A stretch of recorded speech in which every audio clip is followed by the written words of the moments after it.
Hi students, welcome to the video on financial and management accounting at our fingertips. This chapter depreciation accounting, already we have prepared 4 videos. This is the 5th video. So all of you know there are various methods of charging depreciation. First one is straight line method or fixed installment method. Already we solved some problems from straight line method or fixed installment method. Then second one is diminishing balance method or written down value method.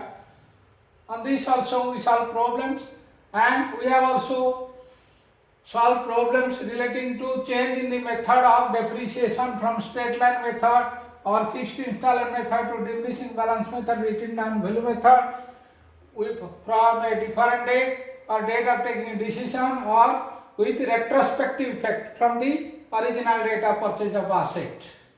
Third one is annuity method. Then fourth, depreciation fund method.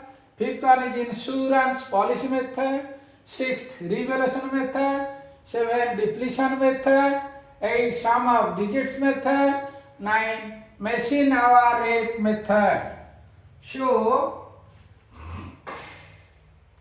in straight line and diminishing balance method, depreciation is provided only on the amount of asset and no attention is given to the amount of interest which might have been earned had that amount been used or invested elsewhere.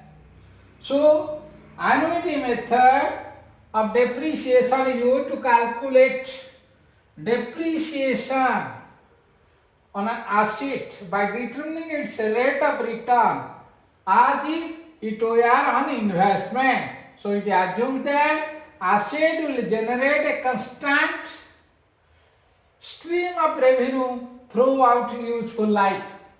So for calculation of depreciation, we have to estimate future cash flow associated with the asset, determine the internal rate of return, multiply the internal rate of return by the initial book value of the asset. So in the annuity method, it consists both the value of asset and the amount of interest. So interest is taken on the debit balance of the assets. Amount of depreciation calculated with the help of depreciation annuity table. So under annuity method, this method is not suitable for asset like plant and machinery because it requires the frequent additions and extensions. On the other hand, it is useful for assets requiring considerable amount of capital but do not require additions or frequent replacement. For example, long lease. Then fourth method is depreciation or sinking fund method.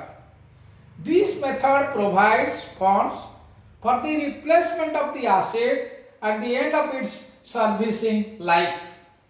So the amount of depreciation is credited to an account called sinking fund account is shown as liability and is invested outside the business. Every year, the amount set aside for depreciation along with interest is again invested in sinking fund account. So the value of asset is shown in original cost in all the year. In the last year, the asset is written off by transferring depreciation fund account. Then insurance policy method. In depreciation fund method, if investments are sold at a loss, if investments are sold at a loss, then the aim of replacement will be adversely affected. Means whatever deficiency, again that will be charged to that year's profit and loss account. In this method, an insurance policy is purchased for the value of the asset. This policy is taken up for the life of the asset and it matures at the time when the asset is to be replaced. So the amount provided for depreciation is paid towards insurance premium and remains same all throughout the life period of the asset. No entries for interest and reinvestment required. Only on the maturity of the policy, insurance company will pay the amount which will be used for replacement of the asset. Then sixth one is revaluation method. Under this, the amount of depreciation calculated by revaluing the asset at the end of each year. That means, suppose in 2023, the value it will be, the asset will be valued, and 2024 the asset will be valued. From 2023 to 24, that is 1st April 2023 to 31st March 2024, we have to find out the difference. That difference, if the value of asset is shown decreasing trend, that will be treated as depreciation, and profit and loss account will, the actual journal entry, depreciation account debited to asset account, then depreciation closed by transferring to profit loss account, that is profit and loss account debited to depreciation, or ultimately they will debit profit and loss account, credit the asset account, showing the amount of depreciation of that year. But if the value of asset increase, so the increasing trade, that is appreciation, reverse is the case. Asset will be debited and profit loss will be credited. That means it will be, the amount will be credited to profit and loss account in the second year. So this method is useful for specified asset like loose tools, horses, copyright, trademarks. Then depletion method. It is useful for asset which depletes with use. The cost of the asset is divided by total workable deposit. For example, a mine has 2 lakh tons of coal and value of mine is suppose 5 lakhs. Each ton of coal will cost 2.5 rupee. So the amount of depreciation is the quantity of coal taken out of the mine during that year into rate for unit of coal, that is 2.5. So it is useful for mines, quarries, sand pits, etc. Then sum of digit method. Under this method, depreciation is charged in proportion to the number of years of use. Suppose the machine will run for 3 years. First year it will be 3, second year it will consider 2, third year it will consider 1. That is 3:2:1. That means first year 3/6 of the value of asset, second year 2/6 of the value of asset, third year 1/6 of the value of the asset.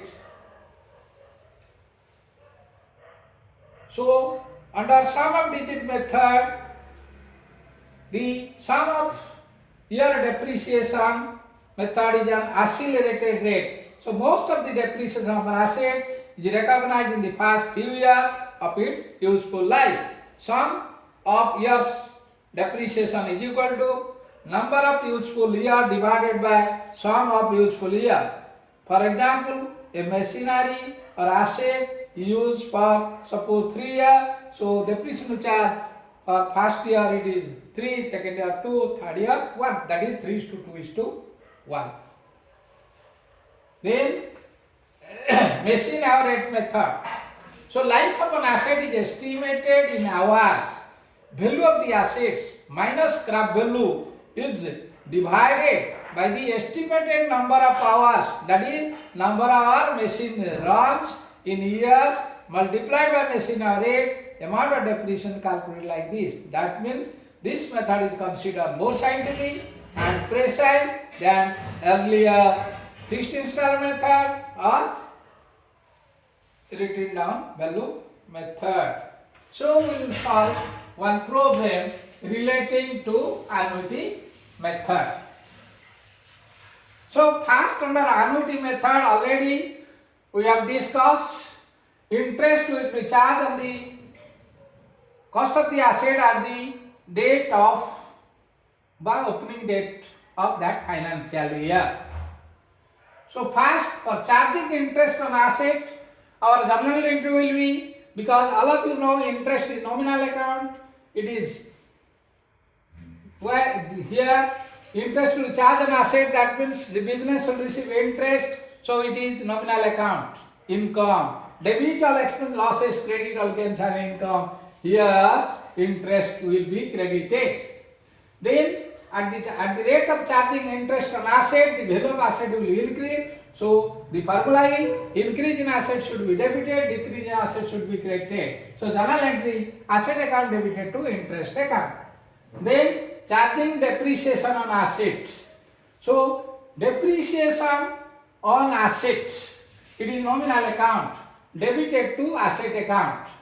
If there is provision for depreciation is there, instead of debiting the asset, depreciation on asset account should be debited to provision for depreciation on asset account. Then at the end of the year, depreciation closed by transferring to profit and loss account. So generally profit and loss account to depreciation, and reverse, that is interest on asset will close at the end of the year by transferring to profit loss. That means interest on asset debited to profit loss, it will be taken on the credit side of profit and loss account. That means depreciation taken on the debit side of profit and loss account, and interest taken on the credit side of profit and loss account. So we will solve a problem based on annuity method. X Limited purchased a 5-year lease on 1st April 2019 for 10 lakhs. It is decided to write off depreciation on lease using annuity method. I already told you it will be depreciation calculated based on the annuity table. So rate of interest is presumed to be 6% per annum. So annuity table tells for 1 rupee for 5 years at the rate of 6%, the amount investment should be 0.237396. So we have to prepare profit loss account, lease account for 5 years. So first, before solving the problem, we have to calculate the amount of depreciation to be written off every year. That means the cost of the machine is 10 lakh. For 1 rupee, we have annuity, we have to invest 0.237396. For 10 lakh, it is 2,37,396. Every year, the amount of depreciation charge will be 2,37,396. Machine will run for 5 years. So at the end of 5 years, the entire amount, balance amount will be charged as depreciation. That means the amount will be 2,37,396. Here we have to prepare our lease account. So on 1st April 2019, we purchase asset by paying 10 lakhs. So the amount lease account debited to us. Here the asset is under lease, not purchase. It is under lease. So 10 lakh lease, he has paid, lease account debited to bank account 10 lakh. By paying 10 lakh, he has taken the lease for 5 years. So lease account debited to bank account 10 lakh. On 10 lakh, 6% interest is there. So it is 60,000 at the end of the year, that is 31st March 2020. So total is debit side is 10 lakh 60,000. On the credit side at the end, 31st March 2020, we will charge depreciation. By depreciation, the amount is 2,37,396. So remaining the value of the asset at the end of first year, that is by balance carried down, 8,22,604. Then 6% interest will charge on 8,22,604. So interest is 49,356. And depreciation is 2,37,396. So balance carried down is 6,34,564. So at the beginning of first year, that is third year, that is 1st April 2021, two balance brought down was 6,34,564. On 31st March 2020, for 1 year interest 6% on 6,34,564, it is 38,074. So total is 6,72,638. Then at the end of third year, that is 31st March 2020, by depreciation account 2,37,396. So balance carried down is 4,35,242. So on fourth year, that is 1st April 2022, to balance brought down is 4,35,242. Then interest during the year 31st March 2023 is 6% down, 4,35,242. It is 26,114. So debit side of total debit 4,61,356. So at the end of 31st March 2023, so depreciation amount is by depreciation account 2,37,396. So balance carried down at the end of fourth year is 2,23,960. Then to interest account, that is 6% on 2,23,960. So it is 13,438. But we have to charge depreciation 2,37,396. So we will make it, instead of 38, we will make it 36. That is 13,436. So total is 2,37,396 at the end of fifth year. That is 31st March 2023. Like buy about depreciation account 2,37,396. This is all about this account. For preparation of profit and loss account, nothing to worry. We will prepare a profit loss account and we will write to depreciation. First year 2,37,396. Then second year also 2,37,396. Third year 2,37,396. Fourth year 2,37,396. And fifth year also 2,37,396. Now this is all about the problem or relating to annuity method of charging depreciation and its solution. So thank you for watching this video. Don't forget to like this video and don't forget to forward the video to all of your friends so that most of them will be benefited. If you have not subscribed this video, then please subscribe the video so that it will create enthusiasm in my mind to prepare more and more video for your betterment.